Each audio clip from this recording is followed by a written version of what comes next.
इसमें मैंने डाला है अजवाइन, लहसुन का पेस्ट, कटी हुई हरी मिर्च, नमक, मिर्च, गरम मसाला और जीरा पाउडर। धो के रख लिए थे नमक वाले पानी में।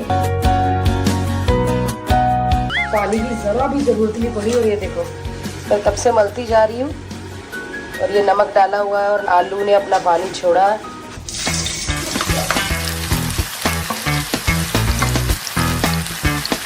अच्छी कह रही हूँ गाइस, कभी कभी कभी नहीं बने मेरे ऐसे। मतलब ये गलती तो निकालेगा ही, बट क्या बोलूँ अब मैं। ओ भाई कैसे पकौड़े बने सच्ची बता? बहुत बढ़िया, सच्ची बना, बाजार वाले बने। आज फर्स्ट टाइम मेरे ऐसे क्रिस्पी क्रिस्पी बने, वरना हमेशा से बाहर वाले।